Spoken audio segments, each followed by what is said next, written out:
Hey Virgo. Okay, stop what you're doing for a second because I genuinely need you to hear this one. Sit down, breathe, and let this land wherever it needs to. There are things that happen once in the entire arc of a person's life that defy every pattern that came before them. Not because the laws of the universe changed, but because something or someone finally arrived that was worth changing for. And the people who witness those moments, who are present for them, who were somehow the catalyst for them, rarely recognize what they've done in the moment it happens. They only understand it later, in the quiet, when they replay the sequence of events and realize something moved that had never moved before. And it moved because of them. You may be that person for someone. Let me tell you about walls. Not the kind built from stone or steel, but the kind built from experience, layer by careful layer, over years, sometimes over decades. Built from every moment someone extended themselves and found nothing waiting on the other side. Built from every time trust was offered and returned damaged. Built from the slow, accumulated exhaustion of a person who decided at some point that the cost of openness was simply too high and that living behind glass was safer than living in contact. These walls don't look like walls from the outside. They look like confidence or independence or the kind of self sufficiency that other people admire. They look like someone who has it together, who doesn't need much, who moves through the world without visible wounds. But behind them, something has been waiting, patient, exhausted, and privately desperate for a reason to come out. This reflection invites you to consider: have you ever sensed somewhere beneath the surface of your interactions with this person that what they were showing you was not all of what they were? Because there is a particular kind of perception that some people carry a sensitivity so finely tuned that it registers what others miss. The micro expression that contradicts the casual tone, the pause that lasts a fraction of a second too long, the way someone's eyes move when a certain subject grazes the conversation. And it's possible, genuinely possible, that you have been reading this person with an accuracy that they themselves may not have been aware of. That you saw them, really saw them, before they were ready to be seen. And here is where it gets extraordinary. Being truly seen, not the performance of yourself, not the curated version, not the face you've learned to wear in the presence of people who can't handle the rest of you. Being truly seen is one of the most disorienting experiences a guarded person can have. It dismantles something quietly, without permission, without announcement. It reaches through the glass and makes contact with the thing behind it, and the thing behind it, having been untouched for so long, doesn't quite know how to respond. Some people respond by retreating further. Some people respond by becoming uncharacteristically, almost alarmingly honest. And some people, the ones whose walls were always more fragile than they appeared, respond by doing something they have never done before, something that surprises even themselves. This reflection invites you to consider: what was it about the way you showed up, the way you engaged, the way you simply existed in proximity to this person that may have made the unprecedented feel for the first time possible?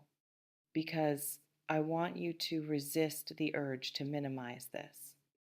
The impulse to say, oh, it wasn't me, it was just the right timing, or they were already changing, or anyone could have done it.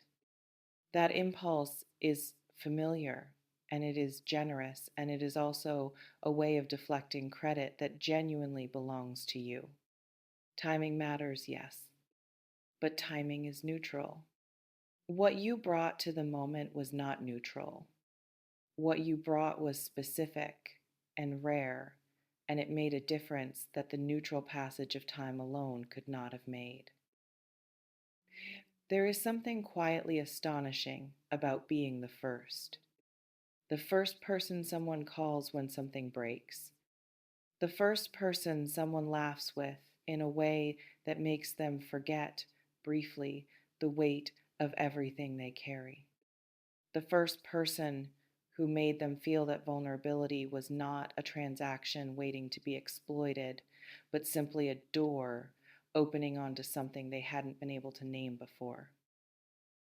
And it's possible that you have been someone's first in a way you haven't fully allowed yourself to understand yet, in a way that reaches further into them than any previous person or experience has managed to reach. Not because you tried harder than everyone else, but because you arrived differently, because something in the particular frequency of who you are resonated with something in them that had never been reached before. This reflection invites you to consider, what does it bring up in you to sit with the possibility that your presence alone, without effort or strategy, has been genuinely transformative for someone? Because for some people watching this, that possibility is deeply uncomfortable.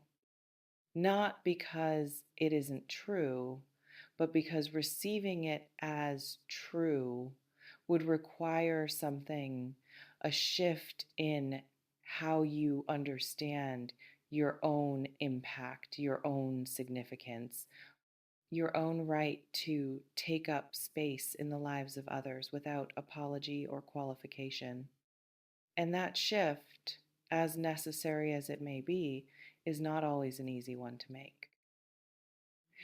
Some of you have spent a very long time believing that what you offer is ordinary, that the way you listen, the way you hold space, the way you remain present with people without flinching that these things are common, that everyone does this, that there is nothing remarkable about the particular quality of attention you bring to the people you care about.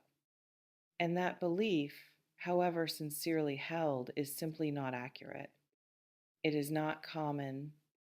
What you do, the way you show up, the effect you have on the people who are brave enough to let you close it is not something everyone can offer. And someone somewhere in your life may have just discovered that for the first time in the most personal, unmistakable way possible, by finding themselves doing something they have never done before and realizing with some combination of surprise and relief and terror that you were the reason. There is a kind of power in being someone's first that carries enormous responsibility alongside it, because people who have never opened before don't always know how to stay open. The unfamiliarity of their own vulnerability may frighten them at moments back toward the walls that kept them safe for so long. And if that happens, if you notice a retreat, a closing, a sudden return to the distance, it may not be about you at all. It may simply be the reflex of a person still learning that the open air is survivable. This reflection invites you to consider, how do you hold space for someone who is learning for the very first time that being known doesn't have to mean being diminished? The power is yours. It always has been. The power to be exactly who you are without performance or pretense, and to trust that who you are is enough, more than enough, to reach the unreachable parts of the people you love. You are the first person ever to get them to do this. Not eventually, already. In the quiet accumulation of every moment, you chose to show up as yourself, without armor, without agenda, without anything other than the full and specific weight of your presence. Trust yourself with this. What you've already done, without even fully realizing it, is rarer than you know. I want to hear from you in the comments because this one feels important. Has someone ever surprised you by doing something you never thought they were capable of? And did you recognize your own role in that? And what does it feel like to sit with the idea that your presence alone could move something in someone that nothing else ever had? Share it below. I read every single one, and I mean that. See you in the next one.